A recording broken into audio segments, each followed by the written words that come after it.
Welcome to our web exclusive. I'm Mike Montecalvo, along with Eyewitness News analyst Lieutenant General Reginald Centracchio. Really the big topic for today, General. We are taping this on Wednesday at 8 o'clock on Wednesday night. The President will address the nation on the withdrawal of troops in Afghanistan. We're looking at 5,000 now or next month and 5,000 at the end of the year. What do you expect to hear him say? I think you'll hear him say that our plan and our strategy has been successful to this point that allows us to sustain the 10,000 drop between now and the end of the year.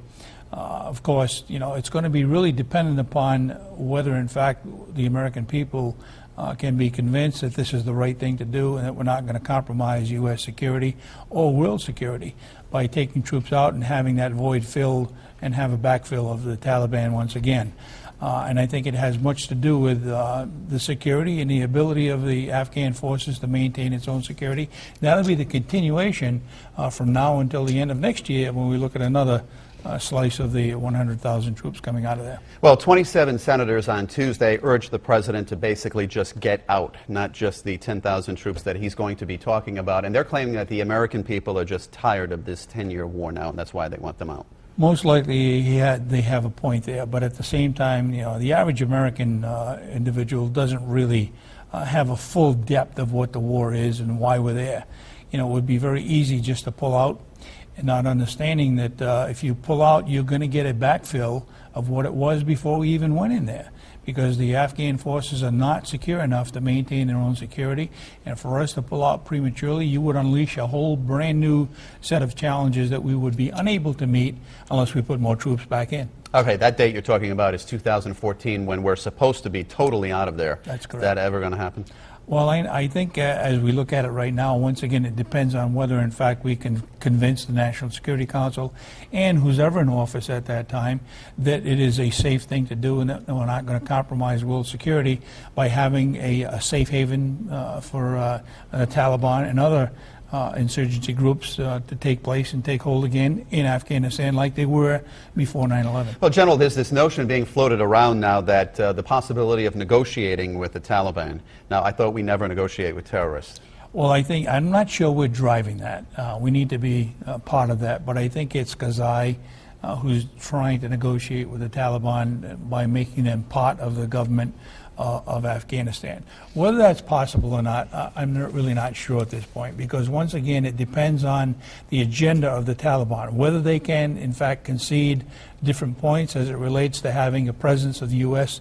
in the Mideast, and whether in fact Israel would be unscathed by this whole scenario. I think those are the two issues that really need to be addressed properly and convincingly to the United States to partake in a talk with the Taliban to begin with. Well, Afghan President Hamid Karzai has been criticizing American forces. So, you know, what do we do at this point? Should we just get out and let him handle everything? Well, I think right now that would be a disaster for him, and certainly would be a disaster for our world policy. Is that a political move for us, though, to threaten him to do that? Well, you know, I'm not sure that we'd ever do that. I mean, it would feel emotionally good. If you don't want us here, we'll leave. Not understanding that the consequences of that would be, I think, unmanageable at this particular point, because they cannot, at this particular point, maintain their own security. So we'd have to say that knowing what the consequences would be, and we'd be back in there anyway if we were to go in there for the reasons that we did, and that's to maintain not having a safe haven for terrorists and insurgencies, and certainly the Taliban. All right, General, in 2009 we had the surge where we actually added the 30,000 troops. The numbers that we're talking about and the President's going to talk about tonight is from that surge. So 10 would be subtracted there, and then the other 20 probably within the next year or two. What happens to the remaining troops? The remaining troops need to be obviously self-efficient to be able to maintain their own security. Our troops have a logistical train to be able to maintain supporting our own troops there without having a combat role.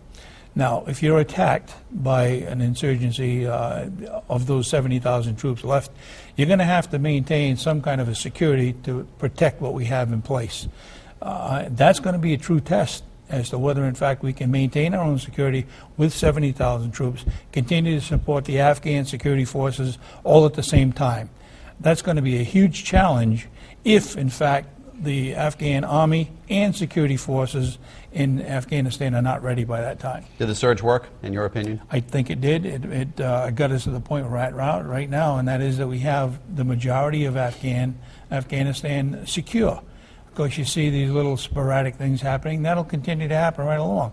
But the majority of the geography in Afghanistan is relatively secure compared to 10 years ago. So the next question, I guess, is, so is it time to now start pulling troops out? I think so, based upon what our strategy was.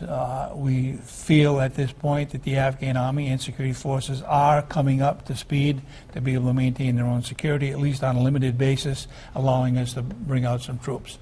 If that changes as we get into the further drawdown, the whole strategy could change too. We may not bring home as many troops as we suggest by 2014 even. Did any of the playing field change now that we got bin Laden? Do you think now, it's time now to get out because we finally got him? No, I don't think so. I think psychologically it was a tremendous win for a psychological win, but it had nothing to do with the stability as we saw with someone stepping up to the plate to take his place.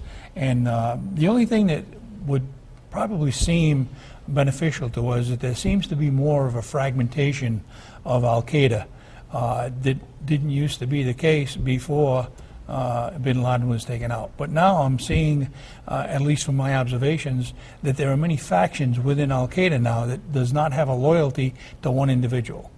That's good because you have divisiveness within Al-Qaeda. Well, on that point, there's two new surveys out. Pakistanis not happy with America and what we did in taking out Osama bin Laden. So where are they in all of this? Well, once again, I think as long as we're putting the American dollar into Pakistan, they'll be somewhat of an ally.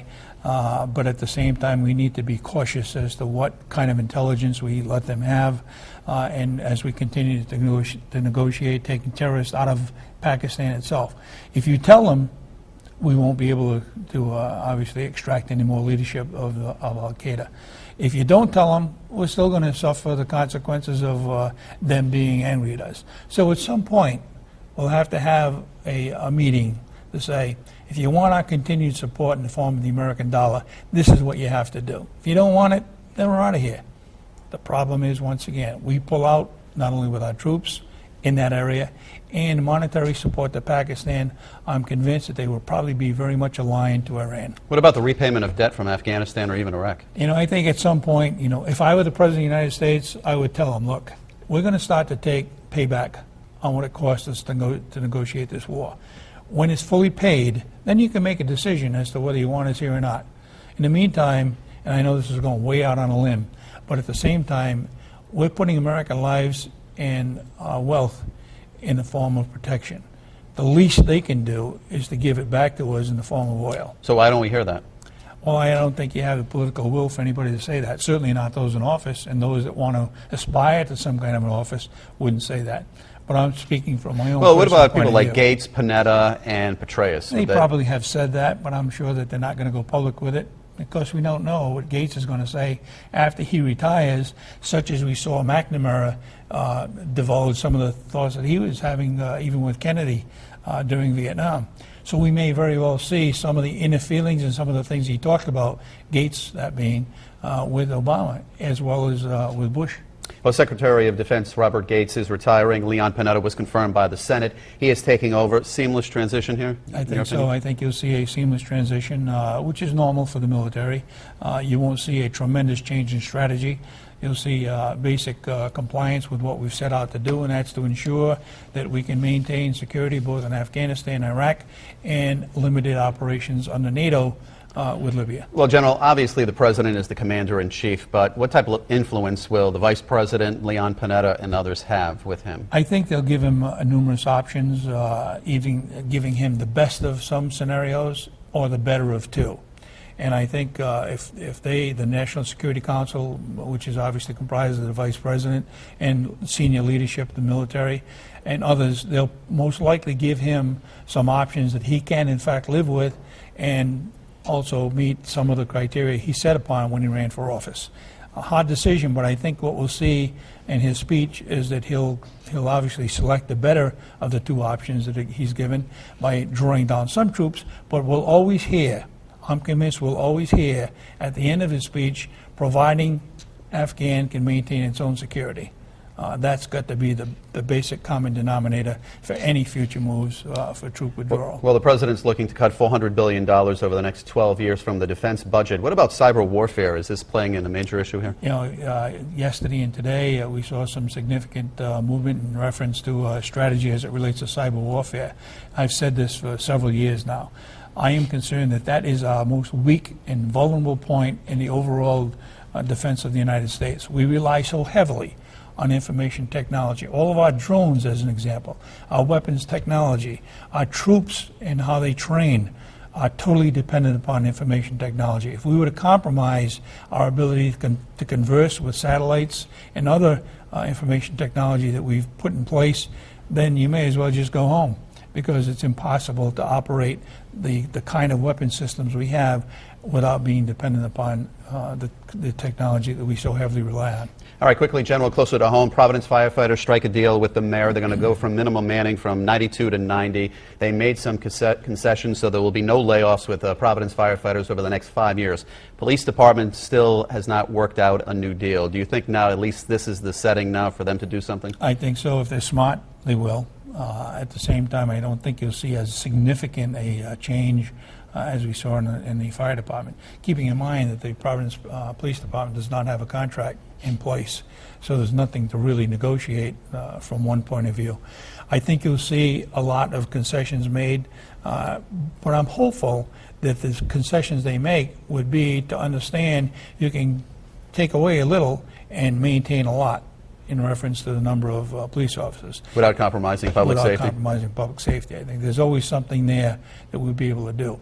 But if they just say, okay, we're not going to do anything, then you certainly will see an effect on public safety by a diminishment of number of police officers you have in uniform. And finally, did you put your order in with Tony Petrarca about this weekend's weather? This weekend, I'm positive we're going to have good weather for the air show. Certainly, hopefully that both days, especially around the 3:30, 4 o'clock time frame when the jet team goes up, being the Blue Angels, I'm hopeful that Tony Petrarca would be able to accommodate that. We'll see how much pull he actually has. We'll see. All right, General, thank you very much. Good to be here. And thanks for watching.